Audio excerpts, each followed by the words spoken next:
Hey YouTube world, I'm Kirk Alderson, and I'm wanting to share some information that I got on my motorhome parking brake. There's a Autopark feature that holds big vehicles like motorhomes in place when you put it in park, and the feature has malfunctioned for me twice. The first time I had to replace what's known as the rotten green switch, so I did that. The first time that I encountered the problem, solved the problem. Second time, it happened another time about a year or two later, and I changed the rotten green switch thinking that was going to be the solution to the problem, and it wasn't. And what the problem was something that's nearby it that is just a relay. And it took me a long time to get to that point, but I just want to hopefully share this with you so that maybe you won't have to take as long to solve the problem as it took me. So here is my front of my motorhome.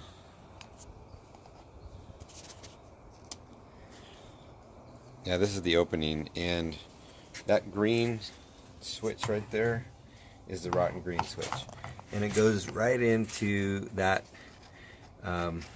I don't really know what that is, but it's a solid piece of metal connected to it's like a compression chamber or something. This is a pump that puts like 1200 to 1600 psi of pressure of it's actually transmission fluid that's in the reservoir down below. This is the transmission reservoir down below, and this is the pressurized area, I think, and this is the pump that pressurizes it. That's my understanding of it, kind of. This switch right here is what activates, is part of what activates this pump when you put it into park. And so I switched that out. You just kind of just take this off here. The electrical connection comes off right here, and then you've got the switch, and you just unscrew it right here, and then put in another one. Super simple, nothing to it. So I replaced that. That wasn't the problem, and I found out that this other connection right here, this relay right here, this is what was bad the last time. So I changed out that relay right there. It's a $20 part at your local auto parts store, and voila, I'm back operating again. So there's that. This green switch is about a $40 item on Amazon. This is about a $20 part at your auto parts store, and that gets you running again. So if that helps anybody else, hopefully that would have helped me if I'd have been able to know that. This on different motorhomes, this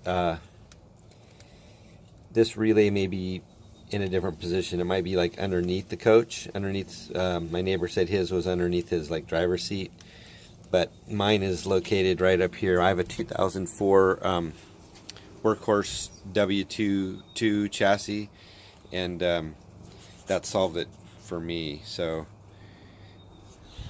yeah, I don't know if that's helpful to anybody, but it sure would have been helpful to me if I'd seen it, and maybe it's helpful to you. I always get help off of YouTube or some sort of online situation for being able to solve problems like this, and I wasn't able to find that solution myself, so I'm trying to share it. Maybe someone else can benefit from it. Alright, sounds good. This is my first time trying this, and hopefully someone benefits from it. That would be awesome. Okay, thanks.